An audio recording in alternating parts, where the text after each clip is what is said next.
Blair here with MXM. We've been talking about the incentive game around member experience. Who should you incentivize and when? I've given you some concepts. I haven't given you it specifically. I've said there's 4 game pieces: awards, formal, that's sort of formal recognition on regular cadence, and everybody understands how I win that award. There's rewards, that's sort of point and shoot. I'm sending you a gift card to Home Depot.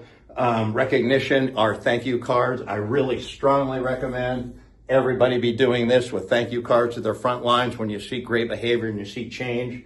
Compensation is the last game piece I would use in this. And then I explained that the further you get, the slower the cadence annually, and the further you get above the bricks and mortar CEO, the safer the money bet is.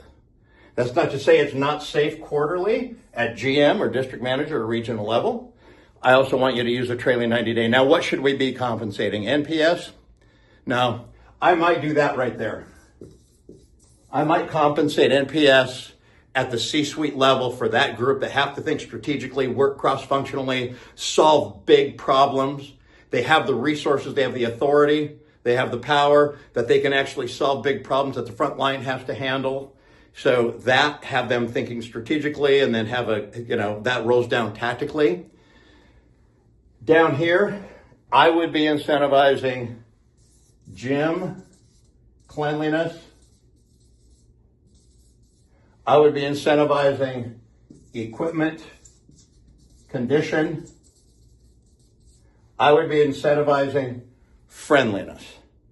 The friendliness would be the last one I would incentivize, and I would do that at a quarterly and above, certainly above the frontline level, more like at the GM level or the district level. What you don't want to happen is you don't want people to become extrinsically motivated and only want to perform what should be their job, if they get paid for it. The reason for the incentive at a slower cadence and higher above ground is to get people to think strategically. You want them to be smart, not clever. I don't want cleverness in how to, manipulate my score. We're only interested in reality, and we're interested in doing the things that improve the member experience.